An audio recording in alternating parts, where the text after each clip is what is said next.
Welcome to the Finance and Governance Committee meeting. I declare this meeting open at 6:03 p.m. I would like to acknowledge the Bidjigal people of the Eora Nation, who are the traditional custodians of all lands, waters and sky in the Georges River area. I pay my respect to elders past and present and extend that respect to all Aboriginal and Torres Strait Islander peoples who live, work and meet on these lands. There are no apologies. No request to connect via audio visual. Yep. Staff and public are reminded that this meeting is being recorded for minute-taking purposes and is also being broadcast live to the public on Council's website in accordance with Section 5 of Council's Code of Meeting Practice. The recording will be made available on Council's website. The order of business is as shown in the agenda, which has been made available. Staff and public are reminded that this meeting is open. Doors to the meeting room are to be left open unless the meeting moves into a closed confidential session according to Section 14 of the Code of Meeting Practice. Only if the meeting moves into a closed confidential session will the public broadcasting of the meeting be suspended. Council Code of Meeting Practice prohibits electronic recording of meetings without the express permission of Council. Mobile phones must be turned to silent during the meeting. Do we have any disclosures of interest? No, there are no speakers registered for tonight's meeting. FIN 02924, confirmation of the minutes of the Finance and Governance Committee meeting held on 8th of July 2024. Can I have a mover and a seconder? I'll move it. Second. Sorry, who was that? I'll move Councillor it. Marnie moved it and Councillor Fakara Thank you. seconded it. Put the motion forward. All those in favour say aye. Aye. All those against? I declare the motion carried. FIN 03024, investment property as at 30th of June 2024. Can I have a mover and seconder? I'll move that, Madam Chair. Councillor Ford. And second it. I'll second. Do we have any questions? I'll put the motion forward. All those in favour say aye. Aye. All those against? I declare the motion carried. FIN 03124, 2023-24 Capital Works Program carryovers. Can I have a mover and a seconder? I'll move that, Madam Chair. Can I? Seconded, but I've got a few So questions do I. through the chair. I'll go a couple. Okay, so I've got a few questions. Well, you've got questions. Okay, That's all. So my questions would be through you, from you, Madam Chair, to, do we have an answer that? I'm sure about the assets. Yeah, I wrote the paper. So Oh, okay, all right. So with the Bocce Core project, when it's been delayed due to weather, when do we see it commencing? through the chair, No, I don't have an it's 12 months in a year, Nick. I'll have to take that on notice and get Okay. and talk to All the right. actual project manager and get back to you with the timeframe. Okay, the next one is about the new footpath at Gloucester Road in relation to the community and great engagement. I'm assuming that there have been a lot of people that don't want a footpath. That's why it's been delayed. Through the chair, again, I'll have to take that on notice and get back to the actual PM on that one. Okay, the next one is 13 Key Street. I'm assuming that's at Peakhurst, the land acquisition. With council, if we do agree to the valuation and we do purchase it, what benefit is that going to provide to council? Is that extending a park, or like what will that do? Why would we acquire it?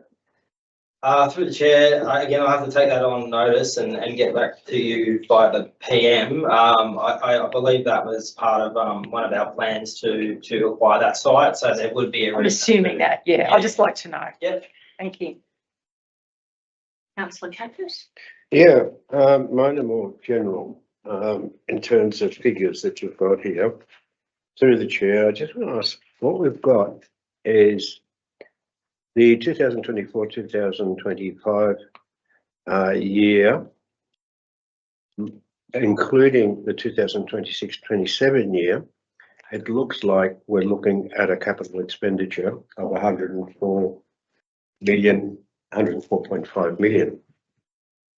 Then you add on to it the carryovers, which then goes up to 112.9 million, right?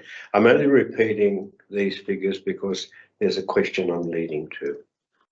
In the 2024-2025 year, it looks like we'll be spending the 49 million plus the 8.4. And then in the 2024 25-27 year, we will be spending around 57.8 million or thereabouts. What is it? Sorry, what is it? 55.16 million. If we spend 55 million, sorry, if we spend 57.8 million in the 2024-25 year, if you deduct that from the 112, it leaves you with 55.16. Now, all those figures, I'm leading to something, and what I'm leading to is this. It appears on average, we budget for an expenditure of around 50 to 55 million in terms of capital expenditure every year, roughly speaking, right? Now, at what point, where do we get this 55 million from? Or 50 to 55 million? Why can't we spend 200 million on capital? I know that we're talking about when we're talking about surpluses, we're talking about operational budgets, etc. But when we're talking about capital expenditure, at what point do we say we're only allowed to spend 50 to 55 million every year? So what actually guides that 55 million? Whereas in operational budgets, we're pulling in. The capital works budgets are a little bit different, a lot different. As a matter of fact, if we wanted to, we could build the Cars Park Court and borrow the money in terms of capital expenditure. So could you please explain what's the background of capital expenditure?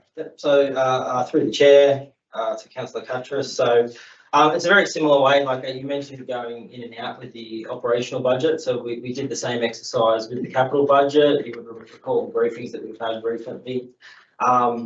And I guess we're limited by the amount of cash that we have and the amount of cash we generate through our operations. So we can't just go out and spend $200 million 1 year, because then we would have no more cash to actually fund our ongoing operations. So we still have to be conservative with our spend and think about the council's long-term financial sustainability in our decision making.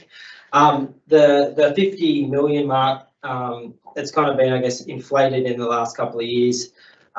What we put forward in the long-term financial plan is around $40 million worth of capital expenditure each year, and that's based on our current situation and the next 10 years that we've planned ahead. Now, we can add to that when we get things like grant funding, or if there's a big input in developer contributions, so they can always fund more projects. But through our internal and externally restricted reserves, 40 million seems to be the mark where we're aiming for each year. You know, the 3-year program there, so the first year is going to end up about 58 mil, and then it's actually 2 more years. It's a 3-year capital program. So that 55 mil that you mentioned being the second year is actually split across the next 2 years, which is in table 2 of the attachment. So in 25-26, at the moment we're planning on spending 30 million, and then in 26-27 we're expected to spend 24.8 million. But as the years progress, we review the capital program each year. So as new priorities come in for council, they could be added to that program, and there's also rephasing that can happen within the program based on capacity to deliver and also funding sources. Well, I'm just sort of thinking about that, because there are a number of, or there are a few councils that become unfinancial because they overspend. And I think that the problem that we could be facing, if we're not careful, is if we have so many capital works programs, which may add to, say, 80 million in 1 year, then we're taking all our money out and spending it on capital works programs. But then at the same time, we won't have much left to actually fund the functioning of the council. I'm not talking about operational. I'm talking about other programs in the future that you may have, which are more important, rather than spending it all at once in 1 year. So I just think that there doesn't appear to be the stopgap on capital works programs that the operational programs have. We say we've got to be financial with a surplus of $3 million this year. Anyway, I'm glad you explained it. Thank you. Okay, and no further questions. I'll put the motion forward. All those in favour say aye. Aye. Any against? No, I declare the motion carried. There being no other business on the agenda, I declare this meeting closed at 6:13 p.m. Thank you.